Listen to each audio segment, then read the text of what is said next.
एक जहाज जिसे दुनिया ने लगभग अजेय मान लिया था।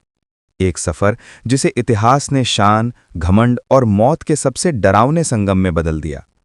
और एक सवाल जो आज भी अंधेरे समंदर की तह में दबा हुआ है, क्या टाइटैनिक सिर्फ एक दुर्घटना थी या उसके डूबने में ऐसे रहस्य छिपे थे जिनका सच आज तक पूरी तरह सामने नहीं आया। 10 अप्रैल 1912 को टाइटैनिक इंग्लैंड के साउथहैम्पटन से अपनी पहली यात्रा पर निकला।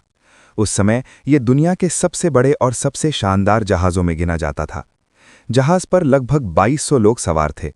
अमीर कारोबारी, सपने लेकर निकलने वाले प्रवासी, कर्मचारी, संगीतकार, हर किसी को लगता था कि यह सफ़र सुरक्षित है।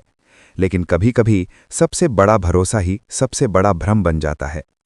समंदर शांत था, रात ठंडी थी, हवा में कोई तूफान नहीं था। ऊपर आसमान साफ था और नीचे उत्तरी अटलांटिक का काला बर्फीला पानी। रास्ते में कई बार बर्फीले पहाड़ों की चेतावनी मिली, मगर जहाज अपनी रफ्तार से बढ़ता रहा, जैसे कोई अदृश्य ताकत उसे उस एक पल की तरफ धकेल रही हो जहां से वापसी नामुमकिन थी। 14 अप्रैल 1912 की रात, घड़ी धीरे धीरे आधी रात के करीब जा रही थी। अचानक निगरानी कर रहे कर्मचारियों को सामने कुछ सफ़ेद दिखाई दिया। एक विशाल हिमखंड। चेतावनी दी गई, मोड़ने की कोशिश हुई, लेकिन बहुत देर हो चुकी थी। टक्कर उतनी जोरदार नहीं थी जितनी फिल्मों में दिखाई जाती है। यही बात इस कहानी को और डरावना बनाती है। कोई बड़ा धमाका नहीं, कोई तुरंत चीख नहीं, कोई खुला विस्फोट नहीं, बस लोहे के शरीर पर बर्फ का एक ठंडा खामोश वार, और उसी वार ने जहाज के कम से कम 5 हिस्सों को नुकसान पहुंचा दिया। टाइटैनिक 4 जलरोधी खानों तक नुकसान झेल सकता था, लेकिन 5 का मतलब था अंत तय हो चुका है। शुरुआत में कई यात्रियों को कुछ समझ ही नहीं आया। कुछ लोग हंस रहे थे, कुछ अपने केबिन में सो रहे थे, कुछ डेक पर खड़े उस अजीब सन्नाटे को महसूस कर रहे थे। शायद इसलिए क्योंकि डर हमेशा शोर मचाकर नहीं आता, कभी-कभी वो बिल्कुल चुपचाप आपके पैरों के नीचे पानी बनकर भरता है। फिर सच सामने आने लगा। लाइफ बोटें कम थीं, समय बहुत कम था, और समंदर बेरहम। जहाज पर मौजूद कई लोगों को आखिरी पल तक यकीन था कि इतना विशाल जहाज डूब नहीं सकता। यही वो मनोवैज्ञानिक रहस्य है जो टाइटैनिक को सिर्फ एक समुद्री हादसा नहीं बल्कि इंसानी अहंकार की कहानी बना देता है।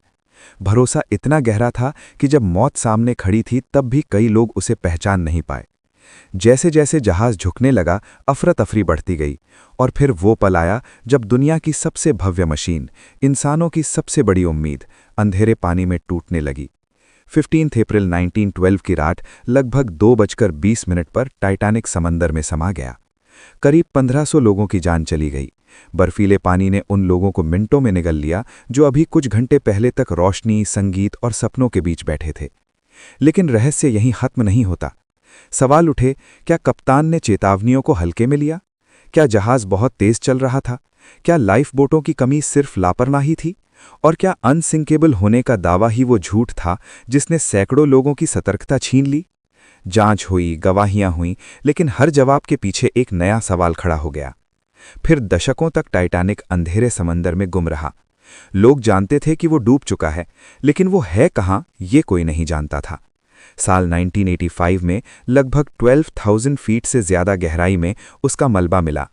समंदर की तह में पड़े उसके टूटे हुए हिस्से, बिखरे सामान और जंग खाते ढांचे ने साबित कर दिया कि समय सब कुछ निगल सकता है, लेकिन कुछ कहानियां मरती नहीं हैं। आज भी टाइटैनिक सिर्फ एक डूबा हुआ जहाज नहीं है, वो एक सवाल है, एक चेतावनी है, एक ऐसा आईना जिसमें इंसान अपनी तरक्की भी देखता है और अपना घमंड भी। क्योंकि समंदर ने उस रात सिर्फ लोहे का एक जहाज नहीं डुबोया था, उसने ये भी साबित कर दिया था कि प्रकृति के सामने इंसान की सबसे बड़ी ताकत भी एक खामोश भ्रम से ज्यादा कुछ नहीं।